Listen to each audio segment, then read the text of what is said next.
Assalamualaikum warahmatullahi wabarakatuh. Di sini kami akan memaparkan pada ruang kolaborasi modul 3.1 pengambilan keputusan berbasis nilai-nilai kebajikan sebagai pemimpin.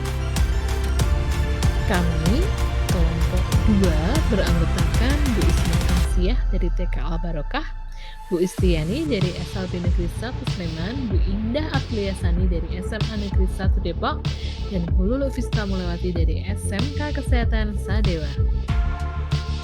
Dengan Bu Dwi Indah Wintolo, MPD sebagai pengajar praktik, dan Bu Dewi Rosiani MPD sebagai fasilitator.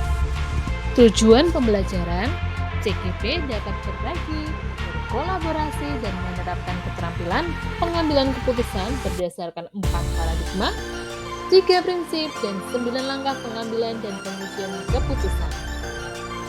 Berikut kasus yang kami bahas.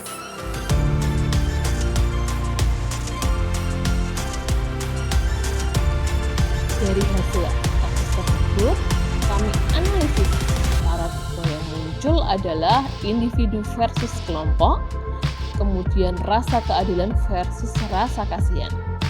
Sedangkan prinsipnya adalah berpikir berbasis peraturan dan berpikir berbasis rasa peduli. 9 langkah pengambilan keputusan. Yang pertama, mengenali nilai-nilai yang saling bertentangan. Nilai-nilai yang saling bertentangan dalam studi kasus tersebut adalah tanggung jawab dengan menjunjung tinggi nilai prinsip yang ada, kejujuran, dan kasih sayang. Yang kedua adalah menentukan siapa yang terlibat dalam situasi ini. Siswa mawar, guru pembimbing sekolah, pembimbing instansi, ketua program keahlian, kepala sekolah, guru BK, dan wali kelas. Yang ketiga, kumpulkan fakta-fakta yang relevan sesuai situasi. Pertama, PKL di sekolah sudah tertera peraturan bahwasanya apabila siswa PKL anak mawar tidak melakukan izin beberapa kali, Bu Daun tidak memberikan nilai karena mawar tidak melaksanakan tanggung jawab, PKL adalah syarat kenaikan kelas. Yang keempat, pengujian benar atau salah. A. Uji legal, tidak ada. B. Uji regulasi atau standar profesional.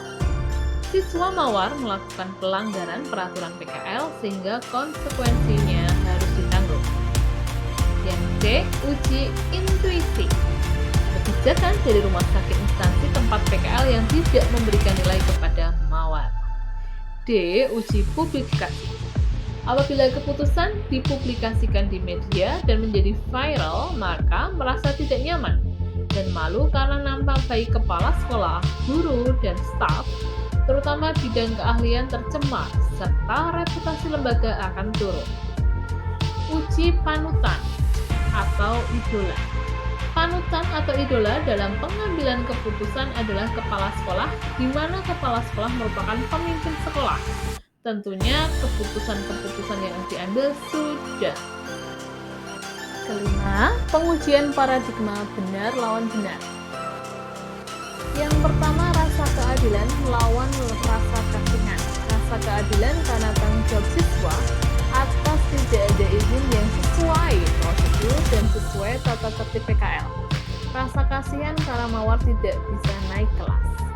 Yang kedua, individu versus kelompok. Apabila anak mawar diberi kesempatan oleh Ibu Daun, maka akan menjadi kesenjangan dengan siswa lain apabila tidak diperlakukan sama seperti mawar.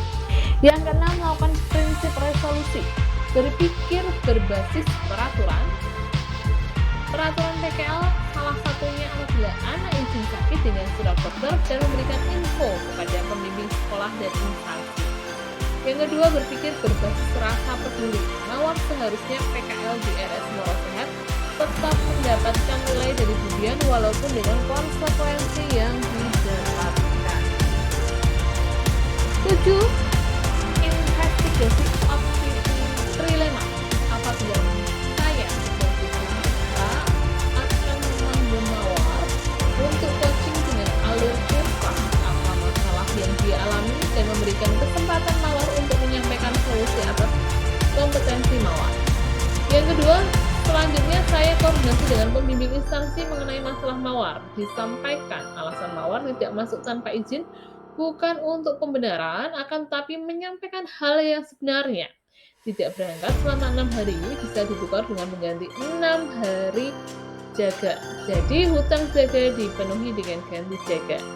Yang ketiga, melakukan konsultasi dengan kepala sekolah, ketua kompetensi keahlian, guru BK, dan juga wali kelas agar bisa memberi perhatian pada siswa mawar. Apabila ibu daun tidak bernilai pada siswa mawar atau memulangkan mawar untuk PKL di sekolah dengan segala konsekuensinya.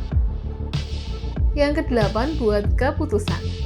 Keputusan yang diambil adalah menjembatani mawar, minta maaf kepada Bu Daun, dan mawar memperbaiki kesalahannya dengan bersedia untuk menanggung kesalahannya atau mengganti shift jaga. Apabila Bu Daun tidak memberikan izin, maka mawar PKL di sekolah dengan ketentuan-ketentuan yang dibuat tim PKL dan sekolah. Yang kesembilan, lihat lagi keputusan dan refleksikan. Keputusan sudah diambil sesuai dengan nilai-nilai kebajikan, yaitu tanggung jawab dan kasih sayang. Dalam proses pengambilan keputusan sudah berparadigma individu versus kelompok dan keadilan versus kasih sayang, serta menggunakan prinsip berpikir berbasis peraturan dan berpikir berbasis rasa peduli.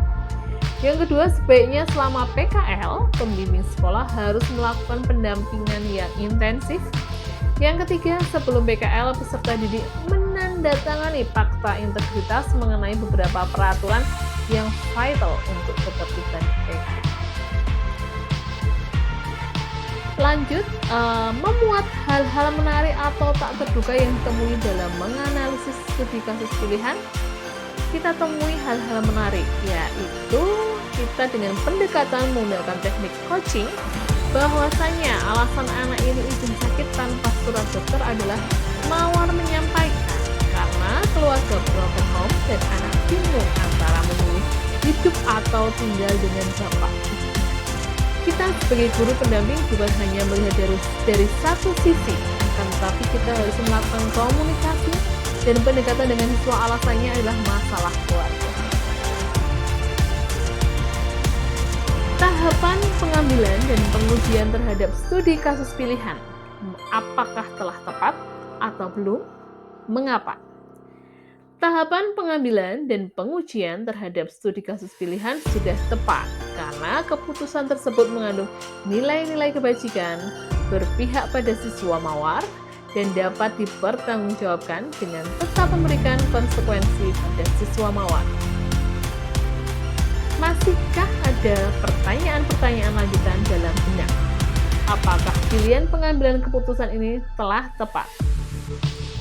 Sudah tidak ada pertanyaan. Menurut kami, pengambilan keputusan sudah tepat. Salam guru penggerak, tergerak, bergerak, menggerakkan. Terima kasih. Wassalamualaikum warahmatullahi wabarakatuh.